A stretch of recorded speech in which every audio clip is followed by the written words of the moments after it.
Good evening friends, welcome to my channel education area 2020। जैसा कि आप सब जानते हैं कि आज से जो लेखपाल का फुल कोर्स है वो स्टार्ट हो रहा है। आपका इसकी पहली क्लास है ग्रामीण परिवेश या सामान्य ज्ञान कह सकते हैं। आज से ये जो क्लासेस आपकी स्टार्ट हो रही हैं ये कंप्लीट सिलेबस पूरा आपका इसमें चलेगा।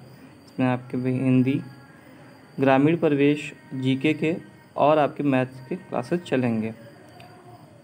जो ग्रामीण परिवेश की क्लास आज से स्टार्ट हो रही है, इसमें शुरुआत में 2-3 दिन आपके जितने भी हैं वे प्रीवियस ईयर क्वेश्चन जितने भी आपके पूछे गए थे लेखपाल में, पिछली जो वैकेंसी आई थी इसके पेपर में, उसके क्वेश्चन पे बात होगी और उसके बाद में सारे सब्जेक्ट पे या सारे टॉपिक को लेके बात की जाएगी।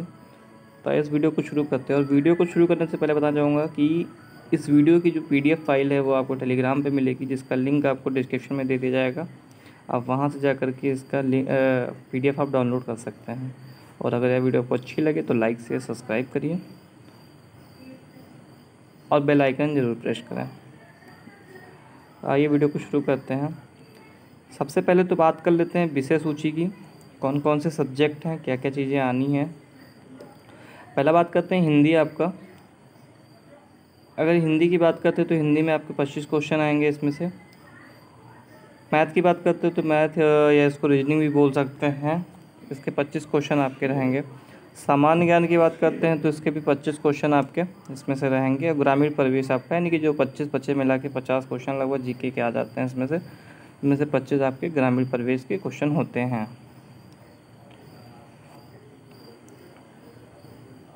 कुछ पॉइंट की बात करते हैं जो आपको पढ़ लेना है, और सारे वीडियो में लेवल कुछ पॉइंट मैं आपको बताते हुए चलूँगा जिस पर आप ज़्यादा ध्यान दीजिए, इससे काफ़ी क्वेश्चन पूछे जाते हैं। पहली चीज़ तो 2020 की वैकेंसी है, 2020 में इसको आना संभव है और पेपर भी शायद इसका 2020 तक ही कंडक्ट करवा लिया जाए।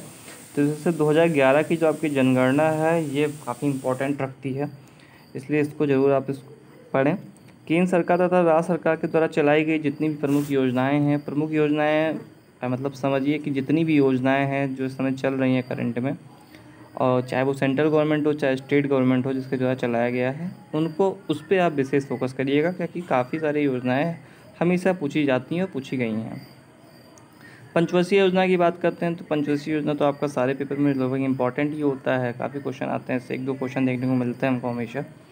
साथ ही बात करते हैं उत्तर प्रदेश में प्रमुख बांध और नहर जितने भी आते हैं, जितने भी उत्तर प्रदेश से रिलेटेड, चूँकि यूपी से पॉलिसी कराएगी और यूपी से रिलेटेड है तो यूपी के खासकर क्वेश्चन आएंगे, जिसमें से बांध हो गया, नहर हो गया, सारे क्वेश्चन काफ़ी हमेशा हमको देखने को मिल जाते हैं। नेक्स्ट हम बात करते हैं क्वेश्चन पे। ये सारे क्वेश्चन आपके पिछले जो आपके पेपर हुए थे लेखपाल के उसमें आए हुए हैं। पहला आपका है, किस मंडल को विश्व के उत्कृष्ट कालीन उद्योगों के केंद्र माना जाता है?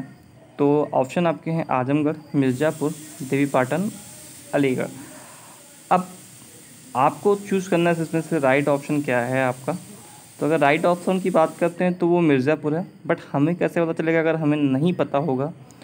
तो आप सारे ऑप्शनों को धीमे धीमे करके आप हटाते हुए चलिए। जैसे आपका देवीपाटन मंडल है, यहाँ पे कालीन उद्योग से रिलेटेड कुछ भी नहीं होता है, जिसमें से आपके बलरामपुर, गोंडा, ये सारी चीज़ें जो आपके डिस्ट्रिक्ट हैं वो आते हैं। आजमगढ़ की बात करते हैं, आजमगढ़ में भी ऐसी सारी चीज़ें नहीं देखने को मिलती हैं हमको। अलीगढ़ में तो बिल्कुल ही नहीं है, तो इस वजह से आपका मिर्ज़ापुर जो है वो आपका सही होगा। सेकंड क्वेश्चन की बात करते हैं अगर आपके, तो इसमें लिया हुआ जमाबंदी से क्या तात्पर्य है? अब दोस्तों जमाबंदी के बारे में थोड़ा ध्यान दीजिएगा। ऑप्शन आपका दे रखा है मैपिंग सीट, पटवारी के नक्शे की कपड़े की कॉपी जो होती है, जो पटवारी यानी कि जो लेखपाल के नक्शे की कॉपी होती है कपड़े की, बहुअधिकारों का प्रलेख या कृषि प्रलेख। जमाबंदी, जो आपका जमाबंदी वर्ड है इसको ध्यान रखिएगा, कृषि प्रलेख यानी कि जो भू अधिकारों का प्रलेख होता है, जो रिकॉर्ड रखा जाता है,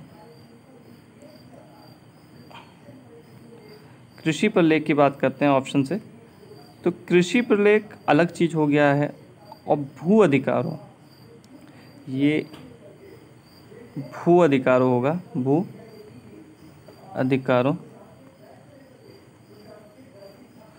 अधिकारों के प्रलेख यानी कि जो कृषि से जुड़े हुए जितने भी डाटा उसको रखा जाता है जहाँ पे, उसी को जमाबंदी कहते हैं। उसी को जमाबंदी करते हैं। तो यहाँ से आपका ऑप्शन सी है, तीसरा नंबर वो सही हो जाएगा। नेक्स्ट बात करते हैं, उत्तर प्रदेश में किस प्रकार की मिलें सबसे अधिक संख्या में है। उत्तर प्रदेश में तो पहला ऑप्शन है आपका इस्पात, दूसरा है आपका कपड़ा, तीसरा आपका है चीनी, चौथा आपका है चावल। तो ध्यान दीजिएगा, मध्य प्रदेश और उत्तर प्रदेश दोनों में सबसे ज़्यादा चीनी के इस्पात लगे हुए हैं आपके। किस चीज़ के? चीनी के इस्पात मिल हैं दोनों जगह पे, लेकिन सबसे ज़्यादा उत्तर प्रदेश की बात करते हैं तो सबसे ज़्यादा चीनी के मिल आपको मिल जाएंगे। नेक्स्ट क्वेश्चन पे अगर आते हैं आपके, SSSGSY का पूर्ण रूप क्या है। SGSY का पूर्ण रूप है, ऑप्शन आपका पहला है स्वर्ण जयंती ग्राम सुरक्षा योजना, स्वर्ण जयंती ग्राम सुरक्षा योजना। सेकंड है स्वर्ण जयंती ग्राम सुरक्षा योजना। थर्ड है स्वर्ण जयंती ग्रामीण सेवा योजना। और चौथा ऑप्शन है स्वर्ण जयंती ग्राम स्वरोजगार योजना। तो इसको आप ध्यान रखिएगा, स्वर्ण जयंती ग्राम स्वरोजगार योजना इसका सही ऑप्शन है। नेक्स्ट क्वेश्चन पे आते हैं, कौन सा शास्त्रीय नृत्य रूप का उत्तर प्रदेश में उद्भव हुआ है। शास्त्रीय नृत्य की बात करते हैं तो सारे शास्त्रीय नृत्य की बात यहाँ पे देख लेते हैं कि कहाँ से रिलेटेड है। घूमर जो आपका है ये आपका राजस्थान से है, घूमर आपका राजस्थान से है। कथक की बात करते हैं तो कथक आपका उत्तर प्रदेश से है, यानी कि आपका कथक का आंसर जो सही हो जाएगा। भरतनाट्यम की बात करते हैं तो तमिलनाडु से है। और कुचिपुड़ी की बात करते हैं तो ये आपका आंध्र प्रदेश से रिलेटेड है। तो ये सारे देख लीजिएगा एक बार, काफ़ी इंपॉर्टेंट है, हमेशा का मतलब सारे एग्ज़ाम में लगभग एक तो आ जाते हैं कहीं ना कहीं से। तो जितने भी राज्य हैं उनके जो नृत्य हैं, जो शास्त्रीय नृत्य हैं, उसको भी ध्यान में रखिएगा। और खासकर यूपी का पेपर, तो यूपी का तो विशेष करके बात करते हैं। भारत की जनगणना 2011 के अनुसार उत्तर प्रदेश का प्रति वर्ग किलोमीटर जनसंख्या घनत्व क्या था। अब जनसंख्या घनत्व की बात करते हैं तो जनसंख्या घनत्व का सीधा सा मतलब कि कितने वर्ग किलोमीटर में जनसंख्या निवास करती है। तो जो आपका जनसंख्या घनत्व था 2011 के अनुसार वो था आपका 829। अब बढ़ गया होगा, लेकिन 2011 के अनुसार पूछा गया है तो 829 आपका जनसंख्या घनत्व था। अगला है, उत्तर प्रदेश में 75 जिले सहित कितने मंडल हैं। अब मंडल की बात करते हैं, 75 जिले तो आपके 75 दिए गए हैं, टोटल आपके 18 मंडल हैं। इसमें से जिले आपके 75 हैं, मंडल आपके 18 मंडल इसमें दिए गए हैं। नेक्स्ट क्वेश्चन की बात करते हैं, उत्तर प्रदेश में प्रमुख रेल इंजन संयंत्र कहाँ पे है। तो जो आपका ये मुगल सराय जंक्शन है, जिसका अब नाम बदल के दीन दयाल उपाध्याय जंक्शन रख दिया गया है, ये आपका सही है। और अगर इसी जगह पे कहीं वाराणसी लिख के आ जाए तो वाराणसी भी आपका सही होगा। उसी का नाम बदल के दीनदयाल उपाध्याय रख दिया गया है। उस टाइम ये मुगल सराय के नाम से जब ये पेपर हुआ था तब मुगल सराय जंक्शन के नाम से जाना जाता था। तो रेल इंजन संयंत्र जो है आपका वो मुगल सराय यानी कि वाराणसी या दीनदयाल उपाध्याय बोल सकते हैं उसको। नेक्स्ट क्वेश्चन की बात करते हैं, अगर राज्यसभा में कितनी सीटें उत्तर प्रदेश में हैं। तो राज्यसभा में 31 सीटें आपकी उत्तर प्रदेश से हैं। 31 सीटों की अगर बात करते हैं तो इसमें थोड़ी चीज़ें आपको समझनी पड़ेगी कि जो आपकी जो 31 सीटें हैं आपकी, इसमें से ऐसा होता था कि 30+1 होता था, बट आर्टिकल 333 के तहत इसको जो एक एंग्लो इंडियन का जो प्रावधान किया गया था उसको ख़त्म कर दिया गया है। जो एक 30+1 था उसको ख़त्म कर दिया गया है। विधानसभा सीटों की बात करें अगर यूपी में तो विधानसभा के 403 सीटें आपके विधानसभा की हैं। तो इसको ध्यान रखिएगा, विधानसभा और राज्यसभा दोनों के। अगर नेक्स्ट क्वेश्चन आपका BPL सूची से छूटे हुए लोगों को लाभ पहुंचाने के लिए कौन सी योजना प्रारंभ की गई। BPL सूची से छूटे लोगों को लाभ पहुंचाने के लिए जो आपकी पहली योजना इसमें ऑप्शन में है, मुख्यमंत्री महामाया गरीब योजना, गरीब आर्थिक मदद योजना, समाजवादी आवास योजना, प्रधानमंत्री रोजगार योजना या समाजवादी पेंशन योजना है। तो आपका जो चौथा ऑप्शन है समाजवादी पेंशन योजना वो आपका सही है। अब थोड़ा सा समाजवादी पेंशन योजना की बात कर लेते हैं। अगर समाजवादी पेंशन योजना जो आपकी है इसकी शुरुआत अखिलेश यादव सरकार ने की थी, जिसमें उन्होंने 1500 रुपये प्रति तिमाही देने को कहा था। इस योजना ने रानी लक्ष्मीबाई योजना को रिप्लेस किया था। अब बात करते हैं समाजवादी पेंशन योजना, इसको अखिलेश गवर्नमेंट ने शुरू किया था और 1500 रुपये प्रति तिमाही देने को कहा था। साथ ही साथ इसने रानी लक्ष्मीबाई योजना को रिप्लेस यानी कि उसके स्थान पे उसको रिप्लेस कर दिया था। साथ ही में बात करते हैं अगर वर्तमान में इस योजना के बारे में, तो वर्तमान में इस योजना का नाम बदल कर मुख्यमंत्री पेंशन योजना कर दिया गया। और किसके द्वारा बदला गया? मुख्यमंत्री जी यानी कि आदित्यनाथ योगी जी के द्वारा इसको बदल के मुख्यमंत्री पेंशन योजना कर दिया गया है। नेक्स्ट क्वेश्चन की बात करते हैं। एक ग्राम पंचायत में महिलाओं के लिए कितने प्रतिशत रिजर्व होने चाहिए? अगर हम महिलाओं के रिजर्वेशन की बात करते हैं होने चाहिए तो 33% तो लगभग रहता है, लेकिन 50% तक इसको होना चाहिए। रिजर्वेशन आपका 50% होना चाहिए, ऐसा कहा गया है। नेक्स्ट क्वेश्चन की बात करते हैं। अगर आपके ब्रिटिश शासन के दौरान उत्तर प्रदेश में भूमि पंजीकरण किस अधिकारी द्वारा किया जाता था? आपका पहला ऑप्शन जो दिया गया है वो है लिपिक का, लेखपाल का, काजी का, राज्यपाल का। तो अब आप ऑप्शन ऐसे काटते हो, चलिए राज्यपाल हो नहीं सकता है, काजी भी नहीं हो सकता है, लेखपाल की बात करते हैं तो लेखपाल और लिपिक में थोड़ा प्रॉब्लम है, बट लेखपाल जो है आपका वो ग्रामीण स्तरीय होता है, ग्राम से संबंधित होता है, तो आपका जो लिपिक है वो आपका सही आंसर है। नेक्स्ट क्वेश्चन की बात करते हैं। अगर मध्याह्न भोजन कार्यक्रम के अंतर्गत यानी कि जो मिड डे मील योजना है आपकी, मध्याह्न भोजन को पकाने, परोसने व उपयोग करने में स्वच्छता का ध्यान रखने के लिए जांच पड़ताल कितनी अवधि पर करानी चाहिए?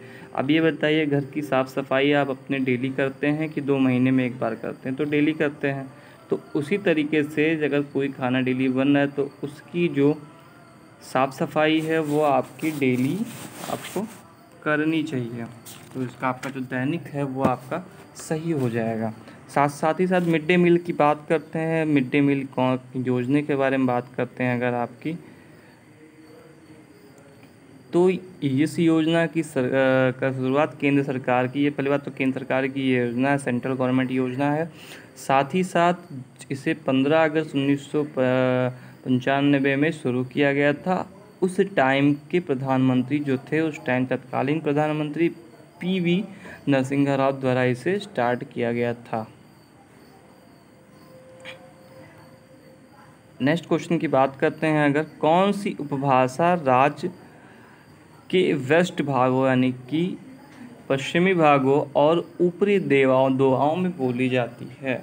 तो पश्चिमी भागों की बात करते हैं अगर, तो आपका जो खड़ी बोली है ये जो आपके साथ ही साथ अब जो ब्रज भाषा है वो आपका मथुरा, आगरा वगैरह से इस साइड में बोला जाता है।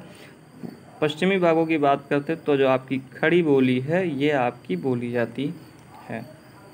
नेक्स्ट क्वेश्चन की बात करते हैं। तहसील स्तर पर सरकारी निकायों को क्या कहा जाता है? तहसील स्तर पर सरकारी निकायों को पंचायत समिति कहा जाता है। ग्रामीण स्तर पर ग्राम सभा, ग्राम पंचायत होते हैं। जिला स्तरीय नगर पालिका होता है आपका। तहसील स्तर पर पंचायत समिति होते हैं आपके, ध्यान रखिएगा। नेक्स्ट क्वेश्चन की बात करते हैं। अगर 2011 जनगणना के अनुसार उत्तर प्रदेश का सबसे अधिक जनसंख्या वाला शहर कौन सा है?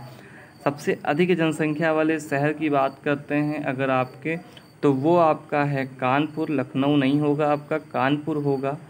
अब इसी जनसंख्या के ऊपर थोड़ा सा बात कर लेते हैं अगर आपके, तो कानपुर की जो जनसंख्या है आपकी वो 2011 के अनुसार 29,20,000 के आसपास थी, और जो आपकी लखनऊ की जनसंख्या थी वो 28,17,000 के आसपास थी। और सबसे अधिक जनपद यानी कि सबसे अधिक जनपद में जनसंख्या जो निवास करती है की बात करेंगे तो आपका इलाहाबाद आता है। यहाँ पे 59 लाख की आबादी है।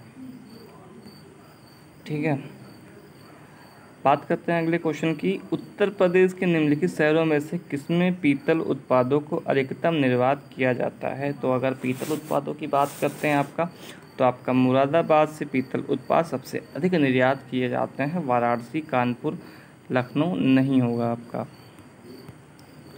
नेक्स्ट क्वेश्चन की बात करें अगर हम, उत्तर प्रदेश कितने ज़िलों में विभाजित है, तो उत्तर प्रदेश की बात करते हैं तो 75 ज़िलों में विभाजित है। और बात करें अगर 2011 के टाइम कितने ज़िले थे, तो आपके 71 ज़िले थे।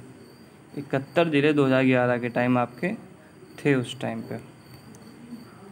नेक्स्ट क्वेश्चन की बात करें, अंबेडकर विशेष रोजगार योजना के अंतर्गत परियोजना की इकाई लागत कितने से कम नहीं होनी चाहिए। ये कम आप यहाँ पे कम कर लीजिए, कम नहीं होनी चाहिए। तो आपका 50,000 से कम आपकी इकाई लागत नहीं होनी चाहिए, इसको ध्यान रखिएगा। नेक्स्ट क्वेश्चन की अगर बात करें तो आपका है उत्तर मध्य रेलवे का मुख्यालय कहाँ स्थित है। अगर उत्तर मध्य रेलवे मुख्यालय की बात करें तो आपका इलाहाबाद आपका सही आंसर होगा।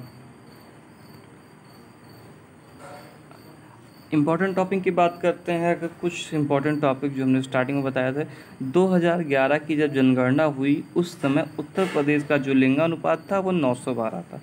2001 में यह 898 थी। अगर आपसे पूछा जाए 2001 में यह अनुपात कितना था, तो आपका 898 था। और 2011 की जनगणना के अनुसार आपका 912 उस टाइम पे था। अगर हम बात करते हैं उत्तर प्रदेश की ग्रामीण लिंगानुपात की, तो ग्रामीण आपका 918 है, बट आपका उस शहरी की बात करें तो आपका 887 लिंगानुपात है।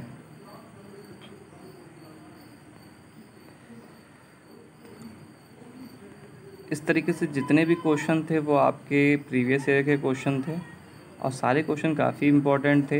प्रीवियस ईयर के क्वेश्चन को आप एक बार देखिए, उसके PDF डाउनलोड करिए, PDF लीजिए और उसी से रिलेटेड सारे टॉपिक को आप आगे चल के पढ़िए, जिससे आपको पेपर में काफ़ी हेल्प मिलेगी और चीज़ें अच्छे से आपकी तैयार भी होंगी। और आपकी जो अगली क्लासेस होगी वो GK GS की होगी। स्ट्रैटेजी की मोहित सर इसकी क्लास देंगे कल आपकी शाम 6 बजे ही सारी क्लासेस आपकी अपलोड होंगी। और सैटरडे संडे के बीच में आपका एक अनाउंसमेंट होगा, उसमें आपके जो MCQ टाइप के क्वेश्चन जितने भी बनते हैं वो आपको दिए जाएंगे। साथ ही साथ टॉपिक वाइज तो क्लास आपकी चल ही रही है। और दोस्तों अगर यह वीडियो आपको अच्छी लगी हो तो लाइक शेयर सब्सक्राइब करिए और ज़्यादा से ज़्यादा इस वीडियो को शेयर करिए।